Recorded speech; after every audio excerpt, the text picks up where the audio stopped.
Bonjour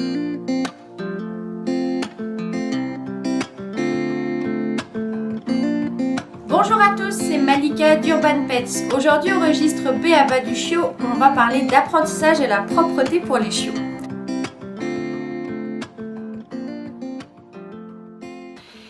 Première information importante et à retenir, c'est que le chiot entre 2 et 4 mois est incapable physiquement de se retenir. Son périnée n'est pas encore mature et ne peut donc pas contrôler la fermeture des sphincters. Par contre, vous avez besoin d'observer les bons moments où votre chiot va faire pipi. Par exemple, sortez toujours votre chien après avoir mangé, après avoir bu, après avoir joué et après avoir dormi. Pourquoi? Après avoir mangé, ça pèse sur la vessie se remplit très vite, dès qu'elle est pleine, le cerveau ouvre les vannes. Aussi, après une grosse partie de jeu, quand l'adrénaline redescend, tous les muscles se détendent et le périnée aussi. Et enfin, après une sieste ou une bonne nuit de sommeil, comme nous, votre chiot va vouloir faire un passage aux toilettes avant tout.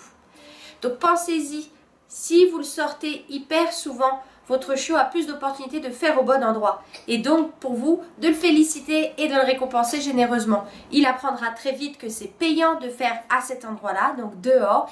Et c'est seulement comme ça qu'un apprentissage est possible. On appelle ça du conditionnement opérant, récompenser un bon comportement. On me demande souvent, mais qu'est-ce que je fais quand mon chiot a fait à la maison? Alors on ne fait rien, c'est déjà fait. On ne dit rien, on ne réagit plus du tout. Par contre, je vous invite à occuper votre chiot ailleurs pendant que vous nettoyez pour éviter de créer un événement, une distraction, du jeu qui serait un bon moyen d'attirer votre attention. Ne grondez pas votre chiot non plus, ça ne créera que du stress. Il ne pourra pas faire le lien entre la punition et ce qu'il a fait avant. Et je vous rappelle que faire ses besoins, c'est vital et votre chiot est incapable physiquement de se retenir pour le moment. En revanche, si vous prenez votre chiot sur le fait accompli, approchez-vous doucement, sans stress, ne dites rien, mais soulevez-le rapidement pour l'interrompre, chaussez-vous et accompagnez-le dehors pour finir ses besoins, ne serait-ce que pour une seule goutte, et récompensez-le généreusement et félicitez-le verbalement. L'apprentissage de la propreté, ça demande du temps et de la répétition. Donc vos meilleures armes, la bienveillance, la persévérance et la patience. Je vous rappelle que nous, il nous a fallu quasiment 2 ans pour savoir où faire nos besoins, alors qu'en suivant mes conseils, votre chiot y arrivera à 5 ou 6 mois. Question qu'on me pose souvent, c'est pourquoi mon chien ne fait rien dehors alors que j'y passe des heures et une fois rentré à la maison se soulage. C'est normal, dehors c'est un endroit extrêmement stimulant. Il y a beaucoup de distractions, votre chiot est soit stressé, soit excité. Le phénomène est le même, votre chiot est sous l'adrénaline, donc tous les muscles se contractent, le périnée aussi, mécaniquement il ne peut pas se soulager.